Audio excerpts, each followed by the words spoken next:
Welcome to the Digital Transformation Podcast, a podcast that connects you with the most influential players in this field who are shaping up the world around us digitally.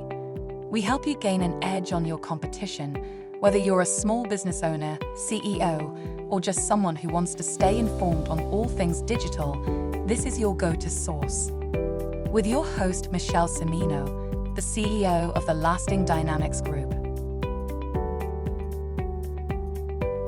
Today we welcome Dr. Fan Wu, that is the VP of Product Development at Diagnostic Biochip Inc., a biotech startup in the neuroscience field. Thank you for being here with us today. It's a pleasure to have you on the podcast. As you know, the topic of the podcast is the digital transformation. We are trying to reverse engineer the meaning of the digital transformation, and we would really like to have your opinion on it. If you would like to introduce yourself and tell us a little more about Diagnostic Biochip. Sure. So my name is Fan. Thank you for the introduction. I have been involved in the neurotechnology development community for more than a decade now, starting from the days when I was a student at the University of Michigan and later joining the company Diagnostic Biochips to develop really small implantable sensors to collect data from the animal brain in order for researchers to understand how the brain works. So my background and core competency is more closely related to hardware and in particular semiconductor technology. But inevitably, I think the whole industry and myself and the company are becoming more and more involved with data and digitalization because we deal with customers that have enormous amount of data. So I see this digital transformation happening everywhere from our customer, from ourselves, from the government initiatives. It's inevitable, even though we are a hardware company. And then just maybe more general, like about digital transformation, I think for me, as a person who lives in the US, I still travel to China once a year or so. One example I can give to my naive understanding is I see this really rapid transformation in China. It happened very fast when almost everybody went from using cash to mobile transaction. Almost, I don't know, like from my perspective, it almost seems instantaneous. The mobile transactions, it reaches up to like the most remote areas in China. Everybody almost bypassed credit cards, went directly from cash to mobile transactions, and everybody uses it. And we're talking a country with enormous amount of population. So it's a really fast transformation. It's changing the way business are done from small to large scale. And I'm seeing this is the biggest and fastest transformation, I think, in my view, over the years.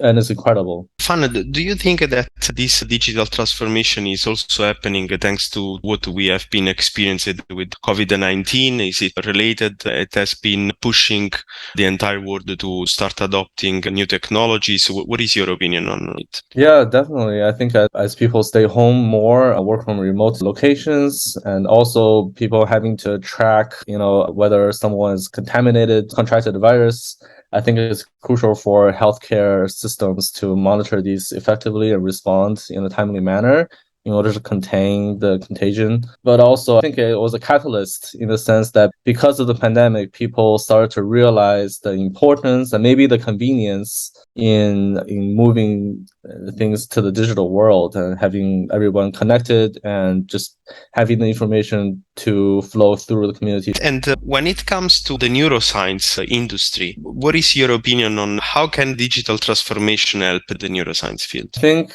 this is definitely the future of neuroscience. So far, in my experience in helping the neuroscientists who are our customers, throughout the years, we've noticed that, and this is a widely recognized challenge, is that every research institute, from individual researchers to the school and then to the university, everyone's siloed. The data is contained within its own location, and the data is not standardized. It is not being shared. And our customers have enormous amount of data. And if this data can be available to other researchers, I'm certain that there will be more discoveries made using the same data set. And that can drastically increase the throughput of science. And maybe we don't have to go through as much animal experiments. And also this helps towards translational neuroscience, meaning that a lot of times clinical researchers don't have the abundance of data as the animal researchers So I think it's a huge benefit for people who are working on drug discovery or clinical patients to have access and have some actual utilities using data from other labs in other animal models to do their own work. And what is diagnostic biochips in particular doing in order to transform this industry? What are your initiatives internally that you are pursuing, executing that will bring innovation in the field? Yeah, that's a really good question. In the past, we have been helping customers almost like a one-on-one basis. People would have very specific custom challenges for their own lab, and we would develop custom solutions for it. And now, as we deal with more and more customers and more diverse variety of them, we think the way to go is to digitally transform the way we collect evidence and solutions for these customers by building something like a cloud platform. And this is something we've been developing with Lesson Dynamics for more than a year now. And the idea is to bring customers to the central hub on the cloud where data is standardized and stored and processed in a way that other labs can find useful. And in this process, we can also find some commonalities in the data science or challenges that are being found across our customers, and we can sort of summarize this and generalize to other people. So we want to sort of converge everyone's efforts towards this online platform for future benefit. And I also believe that this is going to enhance the connections among all the different labs that, as you just said, are sometimes following very specific practices that are quite unique. And it's even hard, to compare the data and definitely interact between each other. Is it correct? Yes, definitely. So, Dr. Fan, how do you think that the artificial intelligence is going to change this world, the neuroscience industry? And can you give us a couple of applications, very simple applications that you think can completely change the field just by, reaching them and being able to apply? Wow, this is such a big question that has been debated in the neuroscience community. And I admit I'm not an expert in this domain.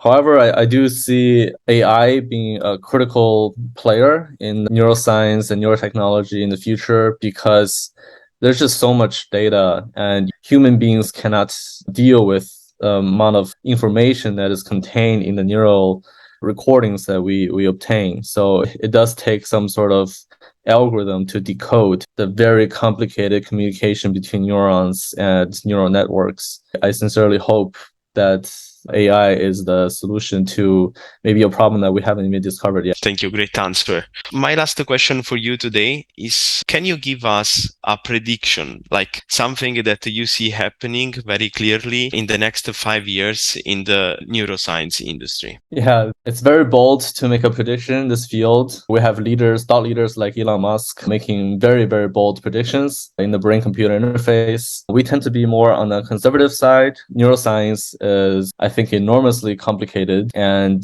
I think the first step, and hopefully in the next 5 to 10 years, is for people to start really collaborating on some regular basis and getting meaningful results out of work that are done by other labs in some collaborative manner. I think that's the only way that the science can start to accelerate at a rate that's much, much more than what we have seen in the past years.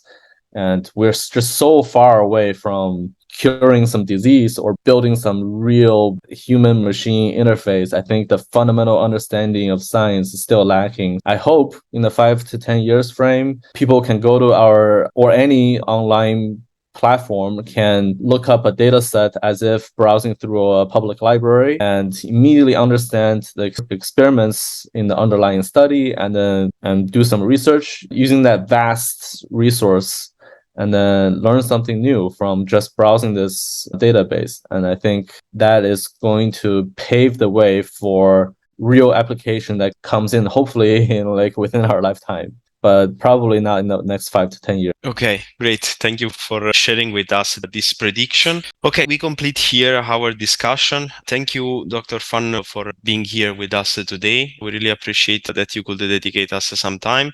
And is there anything else that you want to add, or special greetings that you want to give to our audience? Yeah, I think it's been an incredible journey so far for me personally, and also for Diagnostic Biochips as a company to work in this exciting field of neuroscience and seeing how this transformation is taking a hardware company to an almost data science software company on the cloud, which we had never imagined, 2-3 years ago. And now Lesson Dynamics is really holding our hands through this journey. So we really appreciate it. Thank you. Thank you. Thank you. We really appreciate it. And we really believe that in the next quarters, we will be able to innovate this field together. Thank you for participating. Great. Thank you for having me. Goodbye. Thank you for listening to this episode of the Digital Transformation Podcast. We hope you found it valuable. Do act on the information and take relevant business decisions to grow. We will see you in the next episode.